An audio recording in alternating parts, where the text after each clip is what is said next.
ये तफरक़े और सियासत का वक्त नहीं, इत्तेहाद और इत्तफाक से दहशत गर्दी का खात्मा करना होगा। हमारा अज़म है कि बलूचिस्तान और खैबर पख्तूनख्वा अमन का गहवारा बनेंगे।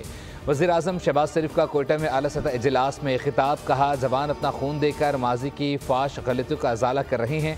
इस वक्त पूरी तवानाई के साथ दहशत गर्दों का मुकाबला करना है। वज़ीर आज़म शहबाज शरीफ की CMH कोयटा आमद, बलूचिस्तान में दहशत गर्दों से मुकाबले के दौरान जख्मी होने वाले जवानों की अयादत की।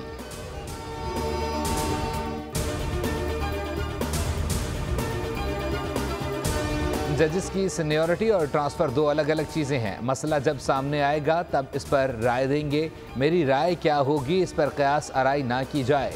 चीफ जस्टिस ऑफ पाकिस्तान का जजेस के इस्लामाबाद हाई कोर्ट में तबादले पर मौक़िफ़ सामने आ गया। प्रेस एसोसिएशन की तकरीब हल्फबर्दारी में बातचीत करते हुए जस्टिस याह्या आफरीदी ने कहा, तबादलों पर इसलिए आमादा हुआ कि इस्लामाबाद हाई कोर्ट विफाक की इकाई है और यहाँ अब सिंधी और बलोची बोलने वाले जजेस आए हैं। जजेस बहुत जल्द इज़्तिराब का शिकार हो गए, बहुत जल्द ये मामला हल हो जाएगा।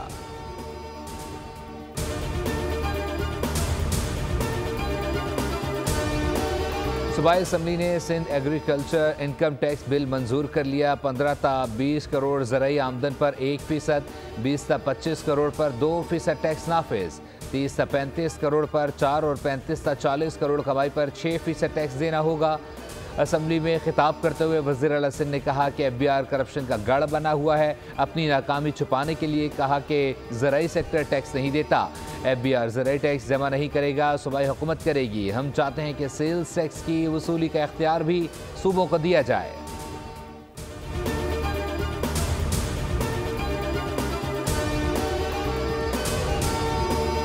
सुप्रीम कोर्ट में फौजी अदालतों के केस की समाअत जारी। जस्टिस अमीनुद्दीन खान की सरबराही में 7 रुकनी आईनी बेंच मामला सुन रहा है। Justice retired Jawad S Khawaja के वकील ख्वाजा अहमद हुसैन ने दलाइल देते हुए कहा कि सिविलियंस का कोर्ट मार्शल किसी सूरत नहीं हो सकता।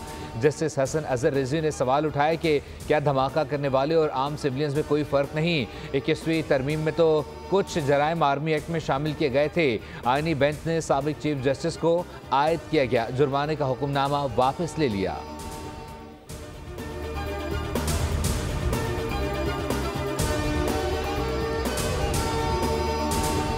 अफगान हुकूमत और फितना खारिज के गठजोड़ का पर्दाफाश, नाकाबिल तरदीद शवाहिद मंजर आम पर आ गए। 30 और 31 जनवरी की रात डेरा इस्माइल खान में 4 दहशतगर्द जहन्नुम वासिल किए गए, जिनमें अफगान सूबे के नायब गवर्नर मौलवी गुलाम मोहम्मद अहमदी का बेटा भी शामिल था। शनाख्त बदरुद्दीन उर्फ यूसुफ के नाम से हुई। ऑपरेशन कराची के इलाके में किया गया। ज़राए के मुताबिक अफगान हुक्काम बदरुद्दीन उर्फ यूसुफ की लाश लेने से भी इनकारी हैं।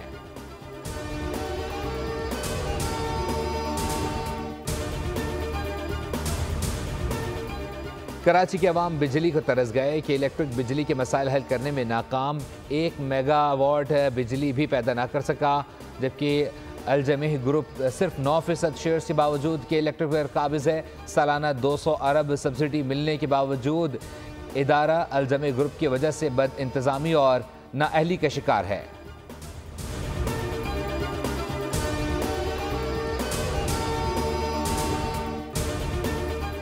अमीर जमात इस्लामी कराची मुनम जफर ने के इलेक्ट्रिक को माफिया करार दे दिया। बोल से बातचीत में कहा, निष्कारी के वक्त वादा किया गया था कि लोड शेडिंग का खात्मा होगा। आवाम से किए गए वादे झूठे थे।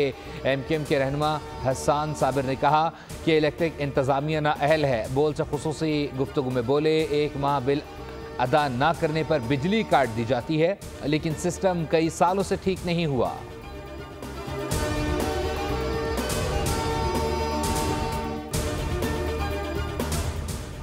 Champions trophy 2025 Pak Bharat match के टिकट्स आज शाम से मिलेंगे। शाहीन और सुरमा 23 फरवरी को दुबई में आमने सामने आएंगे। शायकीन 1 से फाइनल के टिकट्स भी ऑनलाइन बुक करा सकेंगे। ICC के मुताबिक टिकट की कम से कम कीमत 125 दरहम रखी गई है।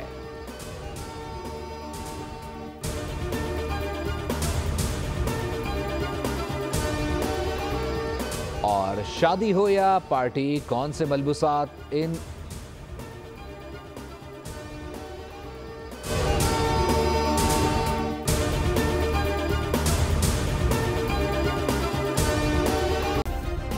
सब्सक्राइब करें और बेल दबाएं ताकि कोई खबर रह न जाए।